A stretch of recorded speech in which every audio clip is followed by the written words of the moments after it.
Welcome to the Shock Your Potential podcast with your host, Michael Sherlock. We all have potential, but sometimes we need inspiration to get us to our peak performance. Whether you are starting out in your career, ready to move up the corporate ladder, or taking the leap into entrepreneurship, Michael's guests provide powerful tools and resources to shock your potential. Shock Your Potential is a global professional development training company committed to your unique journey.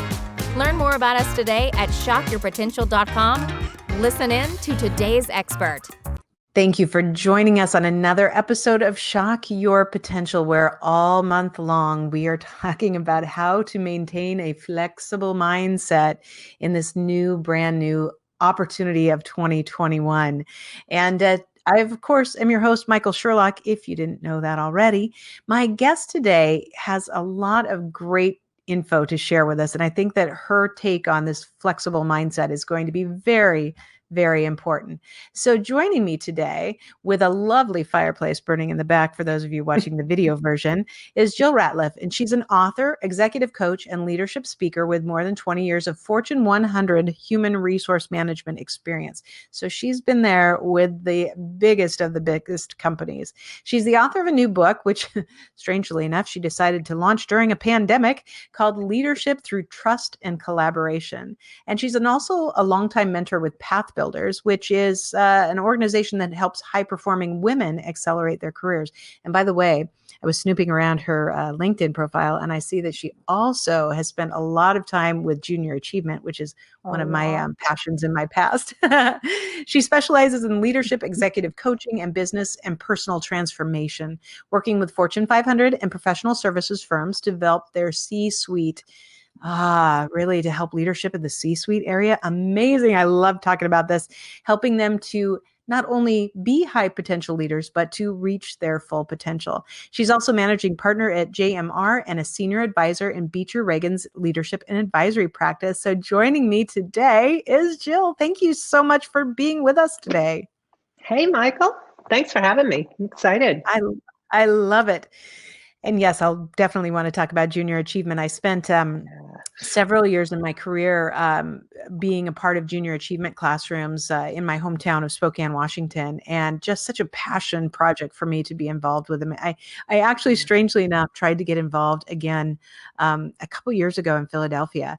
And so I was just calling everywhere saying, how can I do this? And nobody ever got back to me. So. Man, well, and it's so interesting because we could seriously do the whole podcast and it would be about leadership on that alone. But the president of J.A. Georgia has been invited 2 years in a row to Necker Island with Richard Branson as one of 30 people changing the face of education in America. So this guy, his name's Jack Harris. I mean, he is a rock star, and what he's doing with JA here in Georgia, and now he's gone national. JA's picked him up on a national level and pulled him out of Atlanta. And what he's doing is insane. So it is clearly near and dear to my heart to reach these kids and help them get a leg up so that they can have the life they want to have, regardless of where they're getting their start in life. So, oh my God, I love it. Yes, we could talk about that all day. We'll have to watch ourselves. But I know, right? This is going to go so fast. I know it is. I know. Well, so tell us, I hit some of the highlights of your bio, but tell us a little bit more about you, your business, and how you help your clients to shock their potential. Yeah. And I just want to say I love that, shock your potential, because I think that it's so easy to fall into our comfort zone. All of us have a tendency to do that. And we could talk all the neuroscience reasons why that happens and how we're, our habits, run our lives and all of sort of those things. But the truth is the way to grow is to shock your potential. And, and it really is just such a perfect title. So I'd love to talk about that. So my background, I spent, 30 years in large, major multinational corporations. I started out in the sales and marketing side for 6 or 7 years, which was great because you really learn what business really is when your client meets your customer, right? That's where it happens. But that I got pulled out of that and into the human resource side as a pass-through assignment to really help think about people and culture and how we get talent aligned to the business, right? And I really thought I'd go over there for 2 years or 3 years and then go back into sales and sales management and, do the rest, but it didn't happen because I fell in love with the idea of human potential and talent and how you really build an organizational culture. And so that started back in my early 30s, and I was in my first CHRO or head of HR job by the time I was 38. So pretty shocking, fast path there. And we could talk about why that happened. A lot of that, right, is being in the right place at the right time and, being open to, to an opportunity.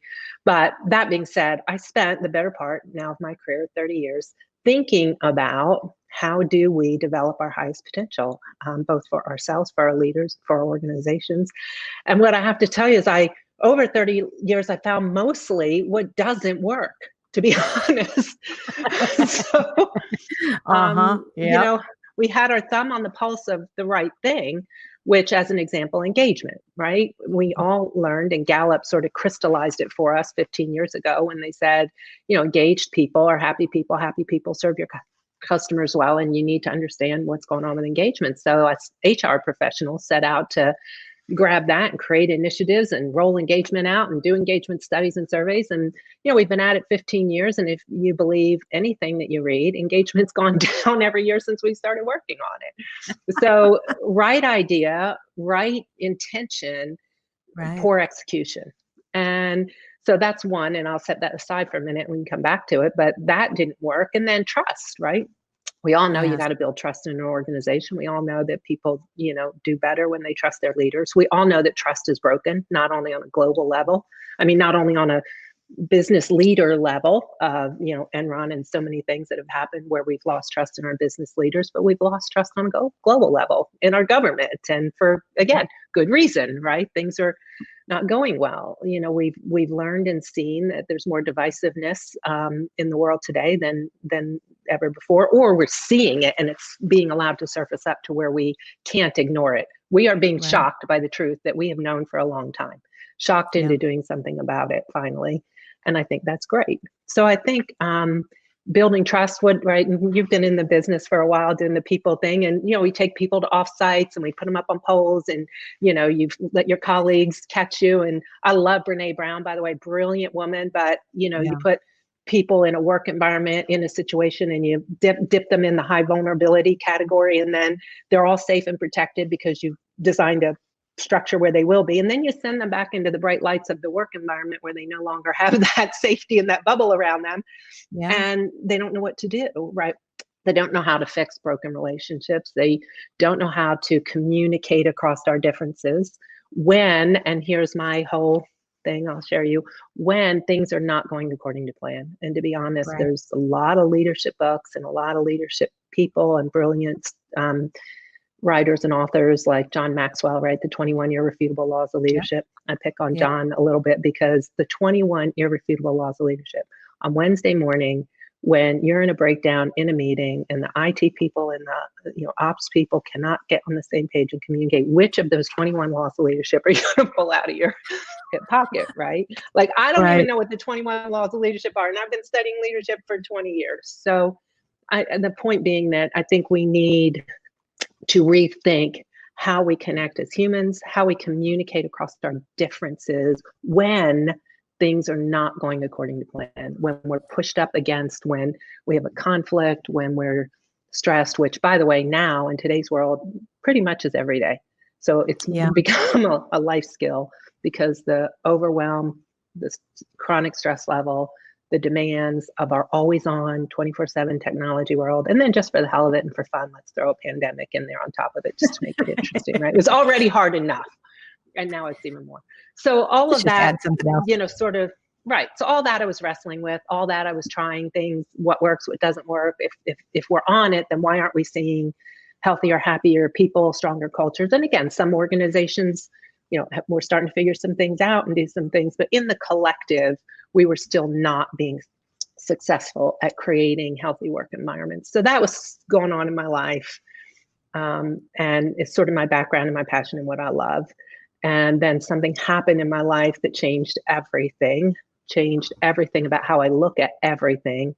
And it led me to, much to my CEO's, I think, shock, to take a retirement package from my company and to walk away 4 years ago and to go about it completely differently. And that led me to writing my book. And so I can pause and talk about that in a few minutes when you're ready, but that sets up sort of what's different about what I'm doing. And frankly, why do I do what I do? Why am I not retired, since I could be, and sitting up at my lake house, fishing, or, I'm doing fun stuff, but I'm committed to this work because now it's work with a mission to help people live happier, healthier, more successful lives, and to teach leaders how to do it for themselves first so they know how to lead others.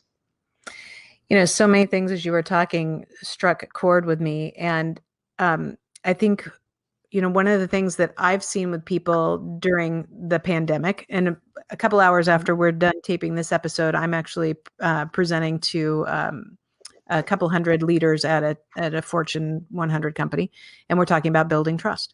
And Right. I'm talking to the leaders because I'm like, guess what?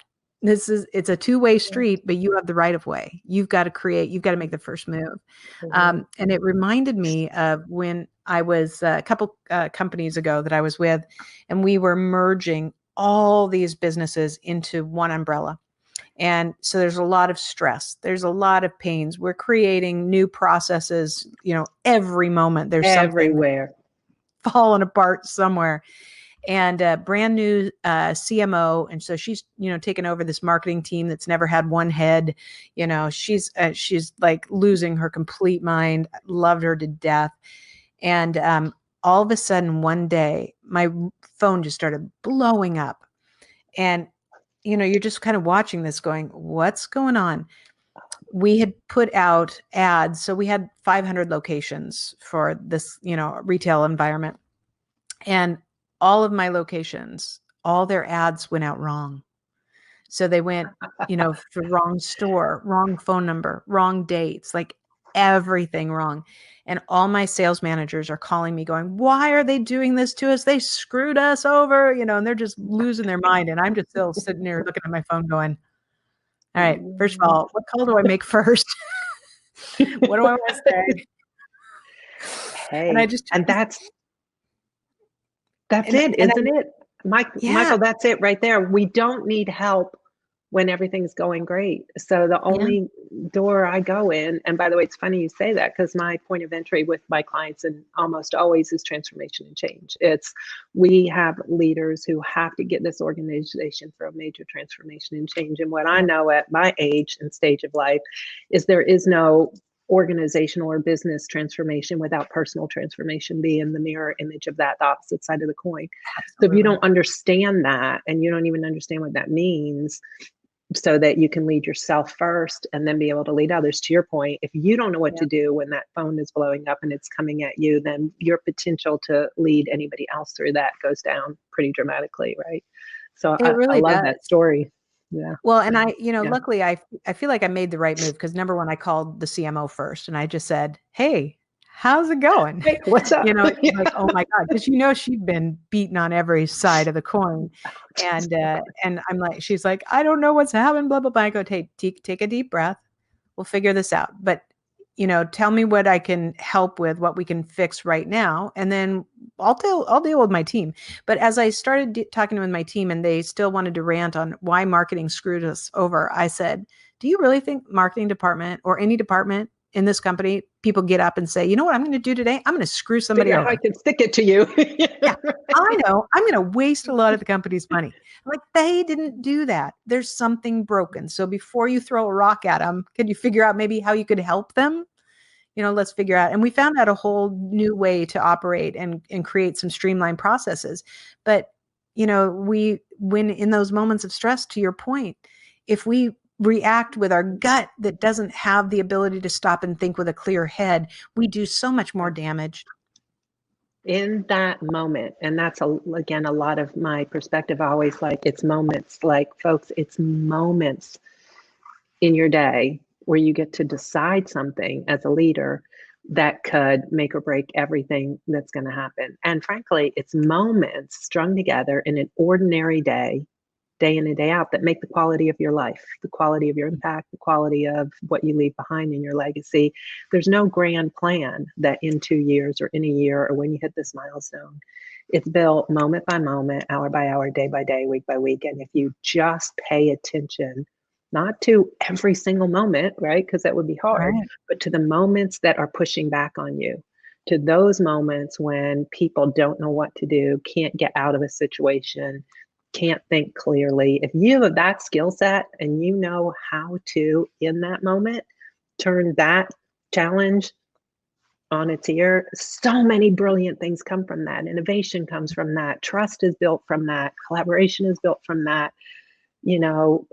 Personal friendships are built at work from that, right? I talk about love at work a lot, which is very funny. You can imagine most people are like, don't talk about that, particularly when I get in the boardroom, But the truth is, there's a lot of ways that you can show love at work that's powerful and is not the romantic kind of love, right? We all know that gets you in trouble.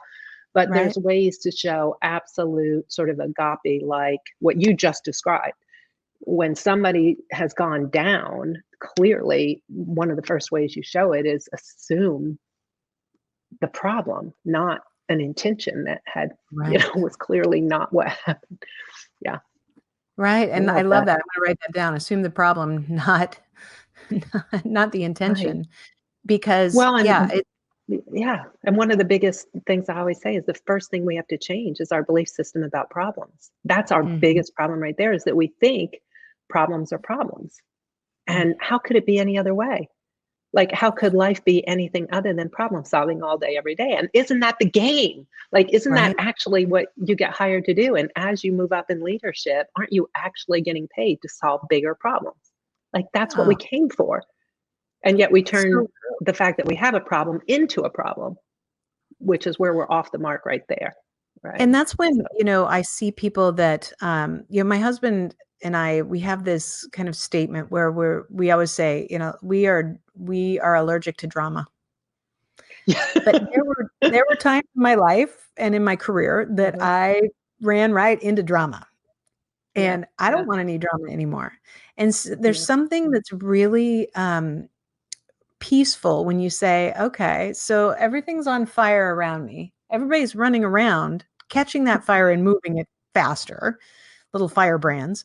But I'm just going to sit here for a second, and I'm going to step back, and I'm going to observe just for a moment and not jump into the drama. Because, when I've seen leaders who are always jumping from drama to drama, I don't even know how they exist, because that's got to be exhausting. I mean, it was for me when I was like that. Yeah, totally. And you can't work. And the first answer to, the first thing we look for, think about it, a leader you would trust, look to the military, look to when 9/11 hit, look to when a crisis happens in your town or in your family. The first place you look to is the most stable person. Like, who is that person who can hold their center, maintain a frequency, right? A harmony, use whatever you want, a calmness is a good word. And they're, electrocardiogram, like in literally the thoughts running through their head, so that they have access to clear thinking. Because clear thinking is what solves problems fast. And anything that drops, if you think of all thoughts or emotions as positive or negative, right? And they're all good, right? We need all emotions, good, bad, and otherwise. But if you think of them in terms of a frequency, like as a line, a frequency, a sound. Yep. Anything from contented or calm above, the frequency of that would be something smooth, right? It'd be melodical. There'd be something about it that would feel good. Anything that drops below contented to frustrated, annoyed, angry, pissed, shame, all of those, all the way down to hatred, and all, the line gets very jagged, right? And so the more jagged the energy is, the frequency is in your head, it blocks clarity of thought. It makes it hard for you to problem solve at the highest level. And it's not your fault. It's because you're literally chemically unable to access clear thinking, right? So what you're doing is good for you, healthy wise, to your point, no drama, but it's also a ridiculously powerful leadership skill to be able, because when the frequency is negative, when there's a big problem like that and everybody's up in arms, that's like a huge chaotic noise, right? Loudness. So the bigger the problem is, the more adept you have to be at being able to hold what functional looks like to hold a frequency that's big enough and strong enough to calm all of that.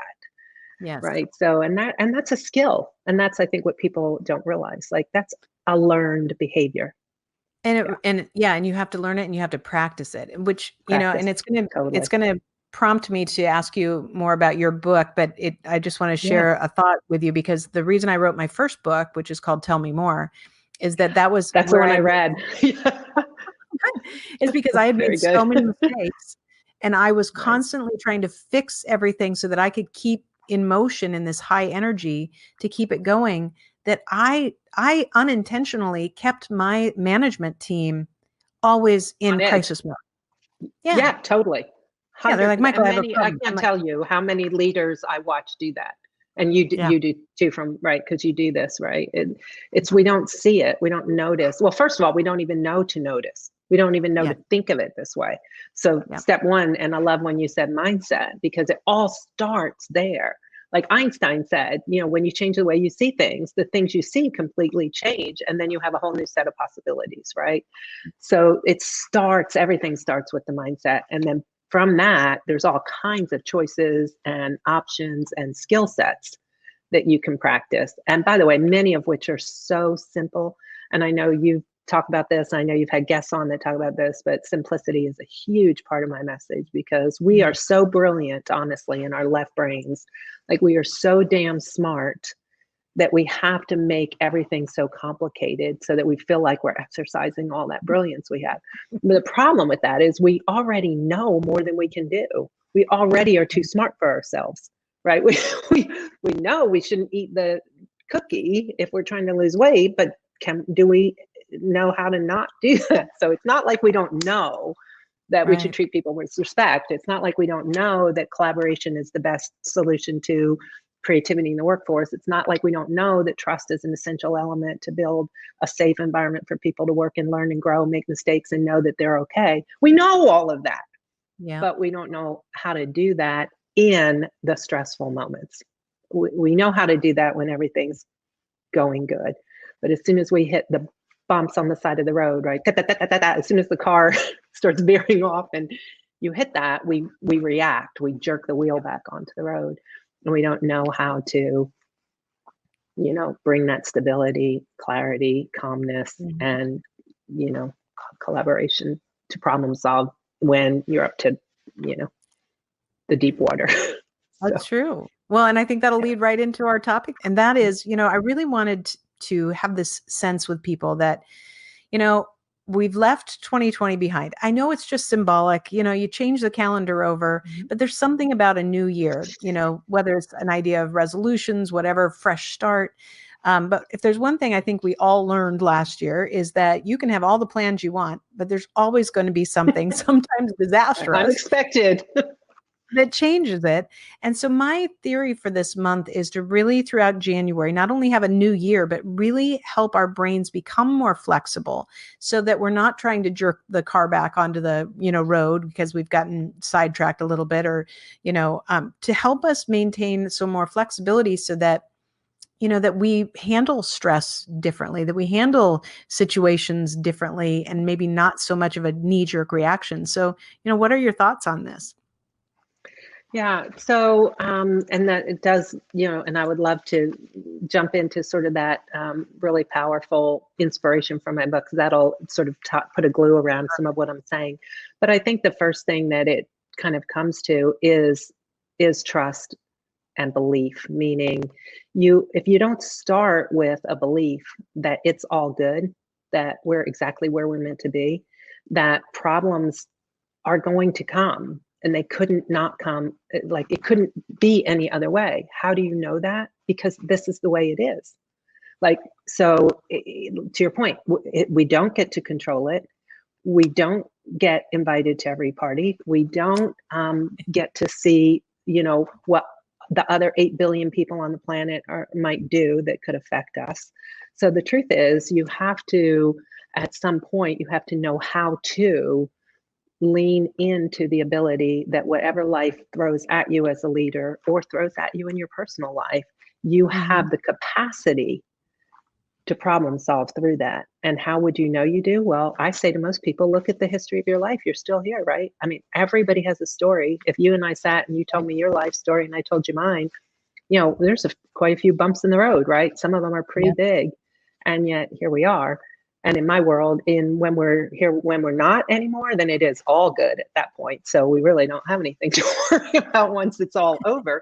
But the point is to play while we're here. I like to say, we have to look at leadership in life as a game, because it is.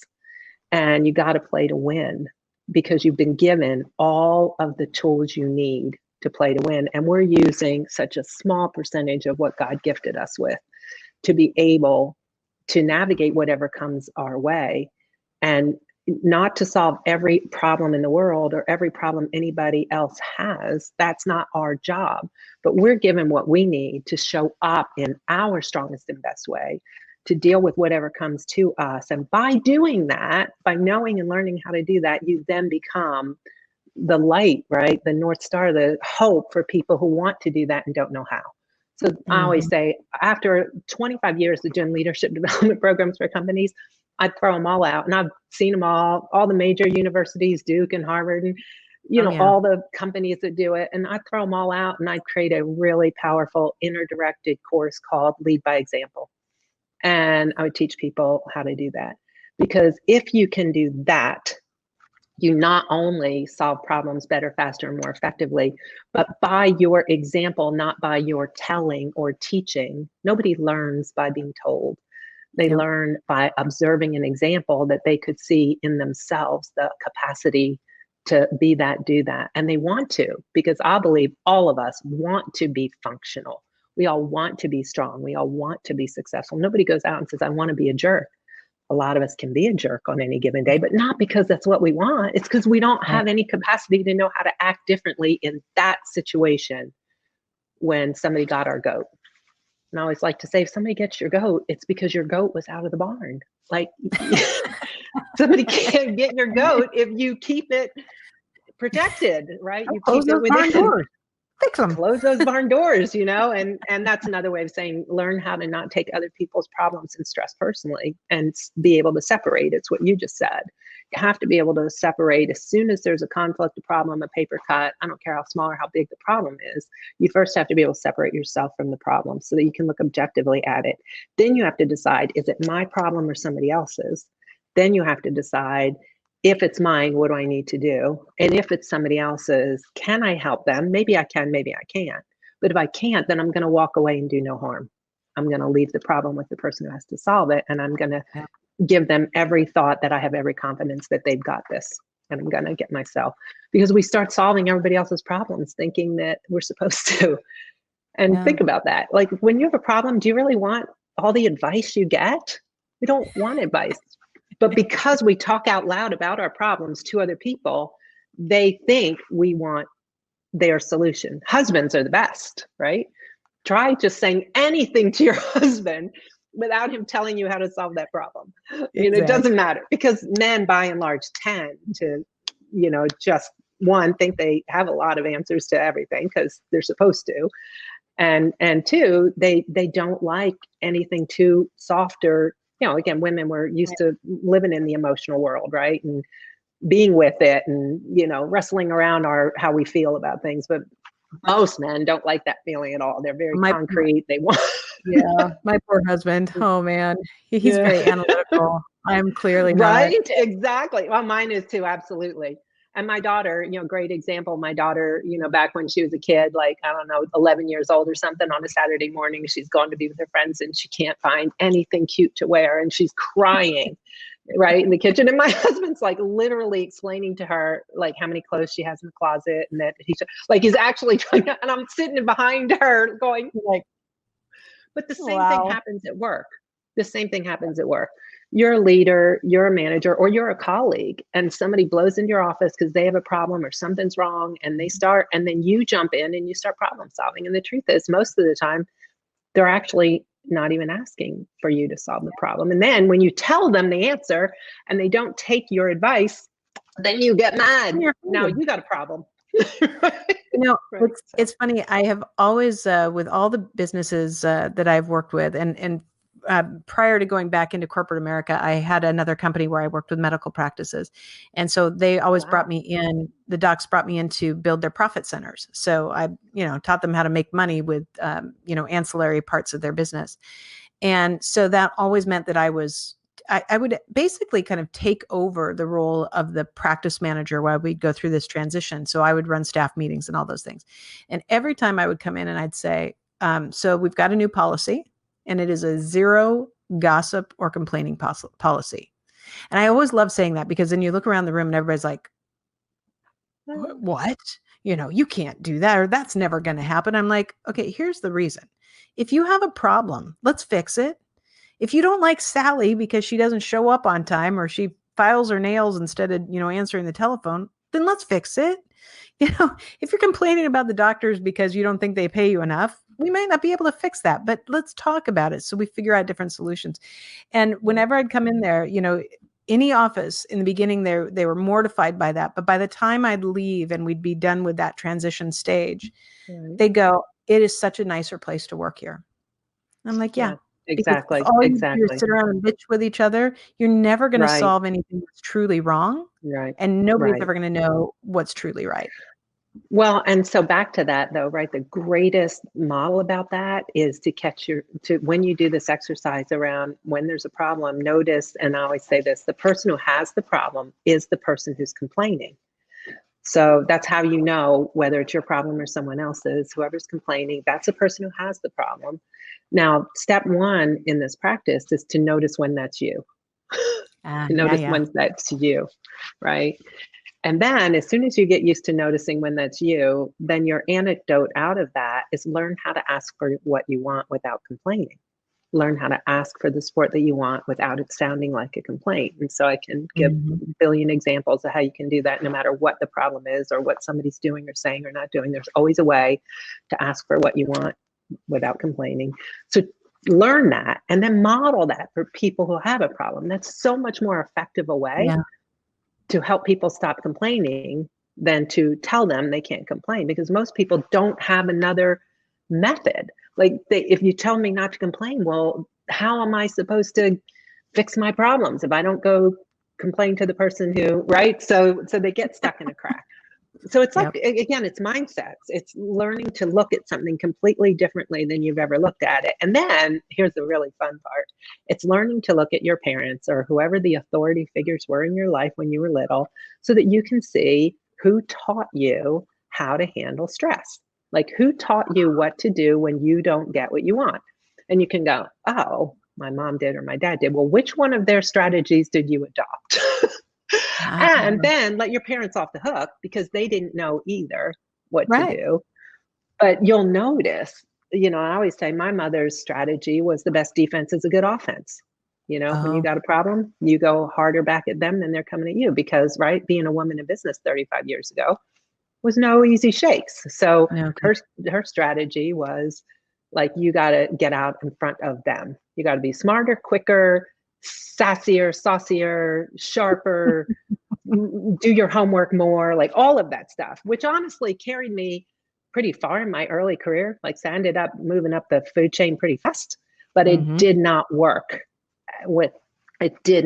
because what was happening is you leave a wake behind you when you do that.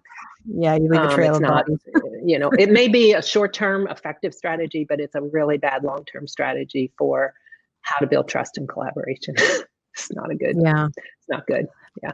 I love it. So much of what you're talking about. I know we were visiting about this before we started taping, that I think we have a lot of similar stories, a lot of similar paths, which is really fun to think about. But I really completely agree with your statement that if we really wanted to change, when we really want to change, that each one of us will want to look inward and seek inward and realize that leading by example is the differential. There's people listening right now that say, you know what, I can tell you right now an example of at least one person in my life that is the opposite of that.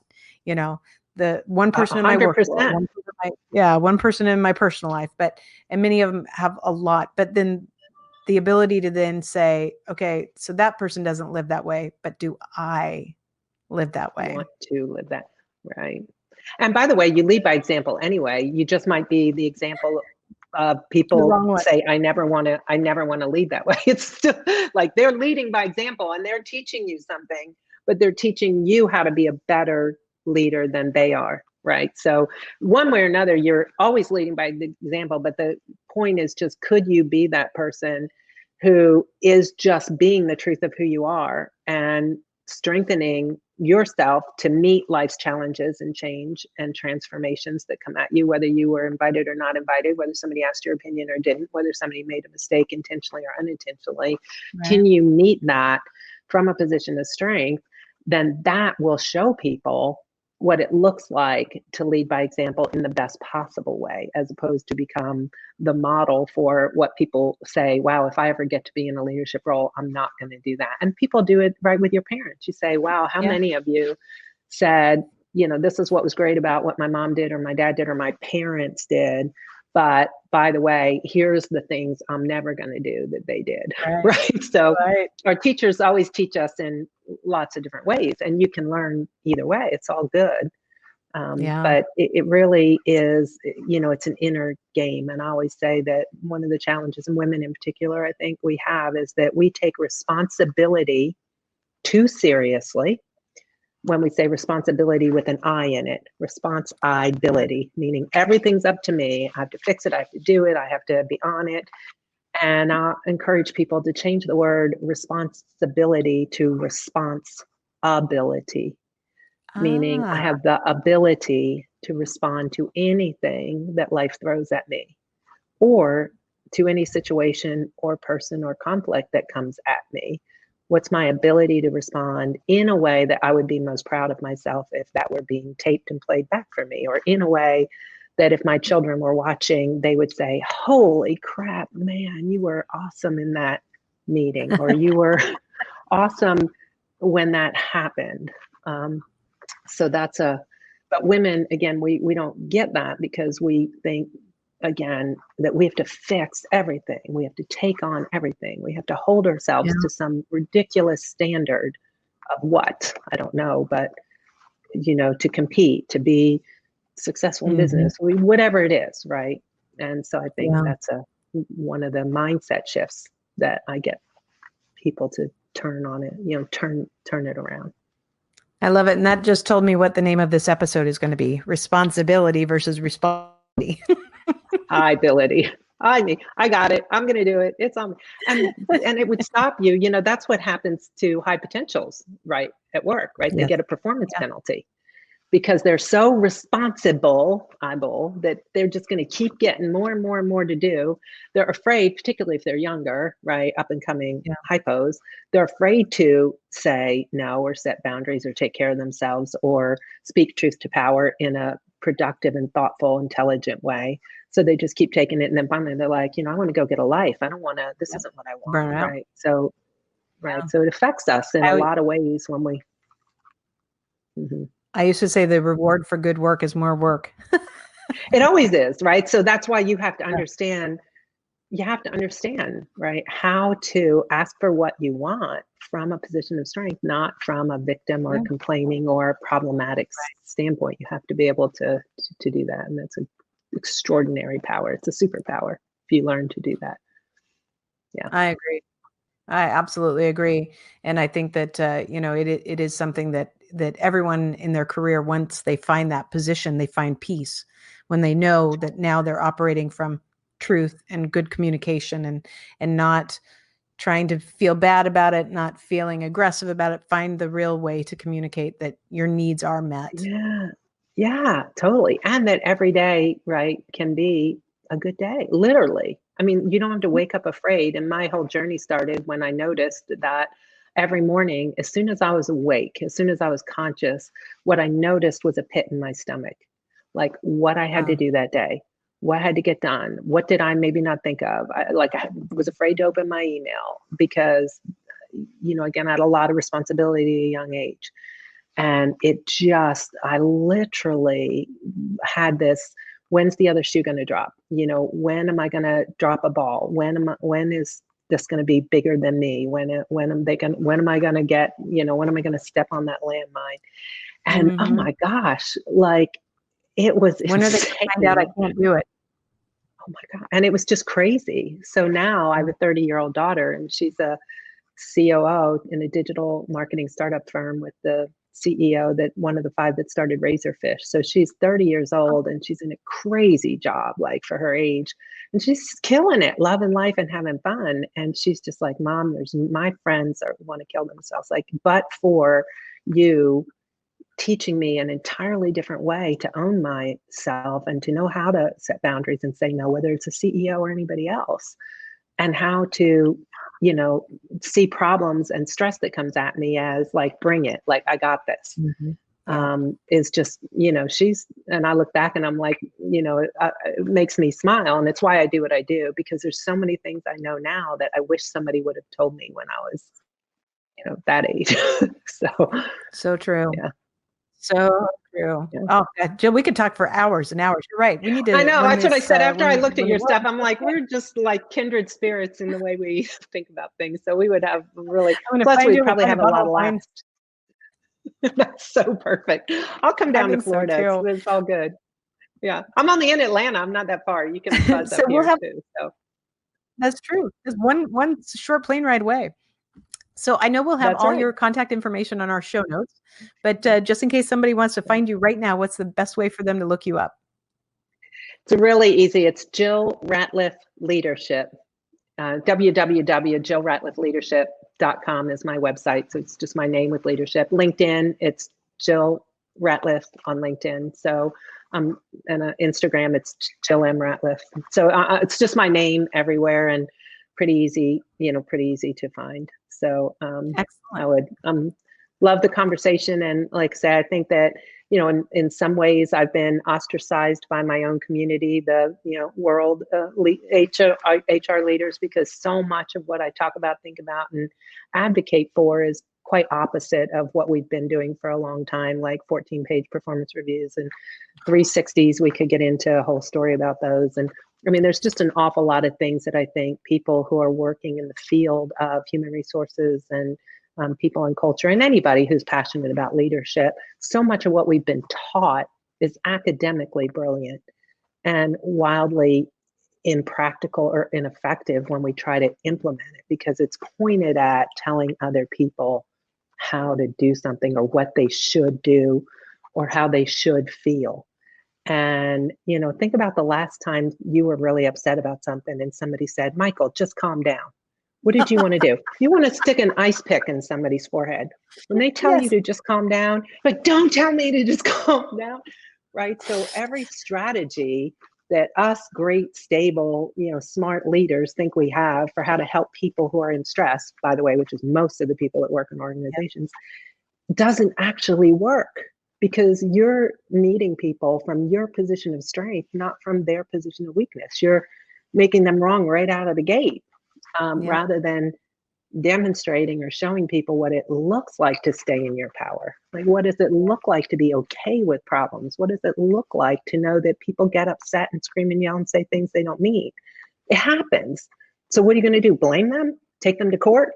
You know, you know, hang them out to dry? Or is there a better way? And that's what Yeah. I talk about in my book.